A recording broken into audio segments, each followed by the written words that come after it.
What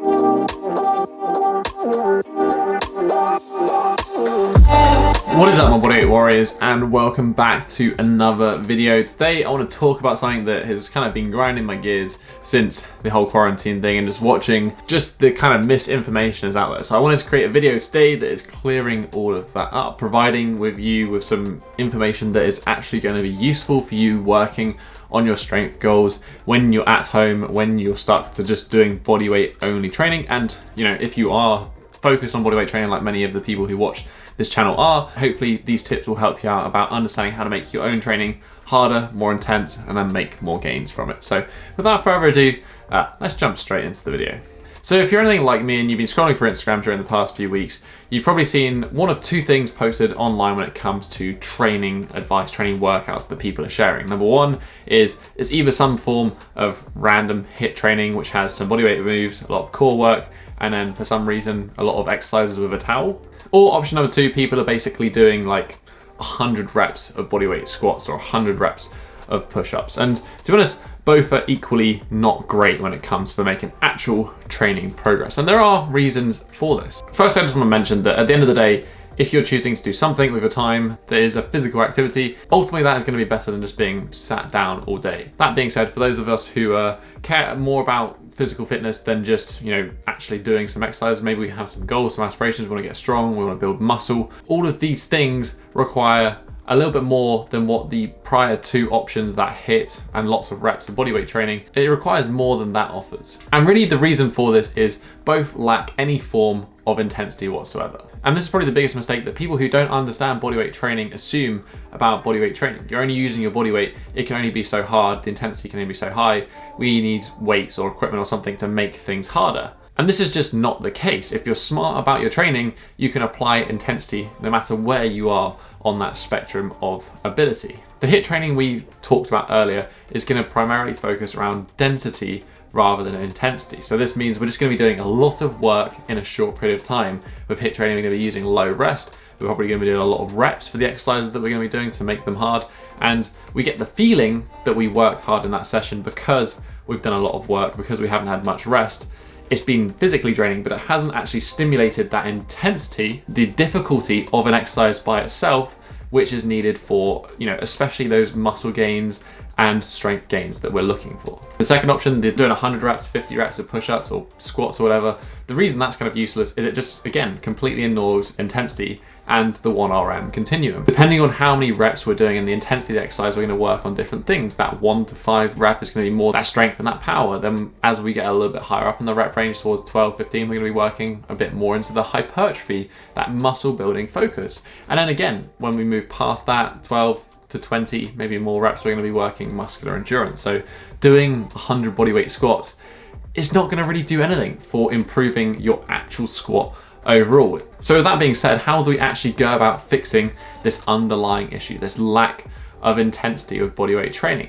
And there is 3 basic simple things that we can look to apply to our exercises in general that's going to help bring up that intensity of the work that we're going to be doing. Along with the comments I'm going to make in today's video, I'm just going to link to a bunch of video demos that I have. I've got video techniques on the main movement that we need to work on. So those are the push-ups, handstand push-up, pull-up, row. I've got kind of a starting calisthenics playlist that kind of covers all the progressions. So no matter what level you're at, I'm sure in those videos you will find a progression that is hard for you and is going to help you with the points that I'm going to make in this video. So make sure you check them out in the description down below. The main way number one is really going to dictate the quality of the work that we're going to be doing, and that is tempo. Tempo for me is a really important variable, especially when it comes to bodyweight training, because when we see people doing 20, 30, 40, 50 reps of a bodyweight exercise, they're not going to be doing it at a nice, slow, focused tempo. They're going to be basically having a fit in a push-up position, doing as many reps as they can in a short period of time. There isn't much quality of work happening. This usually would end up meaning we're going to be skipping performing exercise for a full range of motion. Or if you consider the time under tension, say we're doing 20 reps and we're doing a 1-0-1-0 tempo, we're going to get 40 seconds of doing push-ups. We could also do push-ups though with a slow and controlled tempo, something like a 4-0-1-0 tempo, and we could do 8 reps. That is also going to be that 40 seconds time under tension, but having 8 reps, if that's going to be our hard effort, we're going to be much better off, we're going to be in a much higher intensity of exercise than just repping through 20. The stimulus is going to be completely different. So for this reason, I would recommend that when you're performing any of your exercises, when it comes to those kind of primary strength moves that we're going to be working on, the pull-ups, the push-ups, some of the lower body movements, we want to stick to a nice controlled tempo. What we can do is just focus on slowing down that portion, doing a 3 or 4 second negative, and then thinking about applying force and doing a nice powerful concentric back up to that starting position. Another option of how we can use tempo is by applying pauses in a movement. So we can pause in different parts of the movement to get different emphasis on the exercise. We can pause for additional time under tension. We can pause on weak points of the movement. We can do pauses for a whole bunch of different reasons and up that intensity, which is altogether very important. So that's really our fundamental. When we're trying to make things hard, we want to make sure we got the quality of the movement that we're going to be performing down as a priority. That is number one. Even though we've got this theory in place, there's still a lot of bodyweight exercises that are going to be pretty simple and pretty easy to do regardless. So for those instances, we just need to understand point number 2, which is something that dictates the entirety of bodyweight training, and that is leverage and mechanical disadvantage. Levers is essentially what dictates if bodyweight training is hard or easy. When we go to the gym, it's all about adding more load to a movement pattern. When it comes to bodyweight training, we can increase the difficulty of exercises by putting ourselves in a mechanical disadvantage and taking away some leverage from the exercise. Altering the weight of the barbell is the same as altering the weight of leverage of a bodyweight exercise. I think the best way to explain this is just to simply give examples of different movement patterns. So let's start off with the simple push-up. So the push-up is a bread and butter. It is the bench press of the bodyweight training kind of world. But obviously, the intensity is very limited. The way we can increase mechanical disadvantage we put upon ourselves to make this exercise more intense is primarily through doing a planche push-up progression. The easiest way we can do this is doing a normal push-up, and we're simply going to start to lean those shoulders further over the hands. This one is best if you just give it a try. You lean over by 5 centimeters or so. If it was harder, definitely more load on the shoulders. It's going to be certainly more challenging. Let's lean a little bit further forward again. Give another one a go.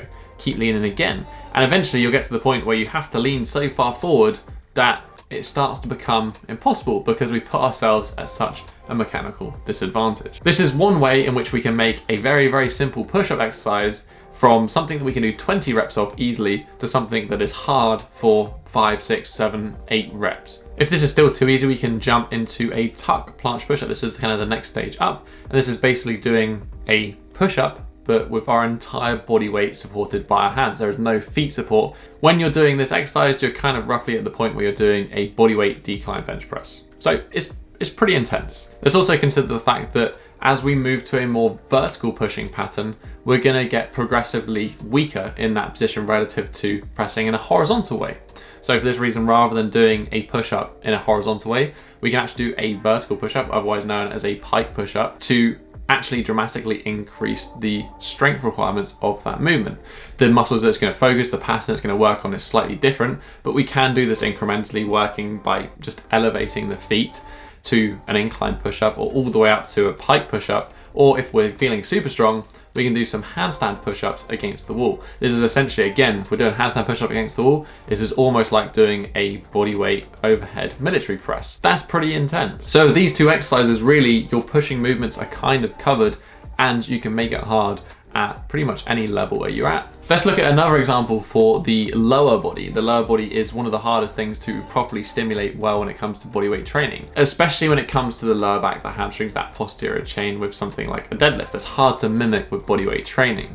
Probably the best option we have available to us is something called the natural hamstring curl, or commonly known as the Nordic curl. This is actually used a lot in athletic circles. Again, a fantastic exercise which we can use leverage to our advantage. We can do this with a bent body angle, or we can try to start straightening that angle, the same as we would straightening that hand holding the weight, and that is going to dramatically increase the difficulty of exercise. If you can find a way to hook this one up, you're going to find a way of training the hamstrings, the glutes, that kind of posterior chain element at, again, a pretty high intensity. I don't see many people doing full reps of these for reps and reps and reps. Lastly, let's look at the chin up, because this kind of ties in nicely to the next way we can make things harder and easier. If we look at the humble chin up, I think by applying the principle number 1, the tempo, is actually going to be the biggest bang for your buck for most people. Doing chin ups as fast as you can is one way, but to do chin ups, to do 10 plus reps at a slow tempo isn't easy at all. So if you can do that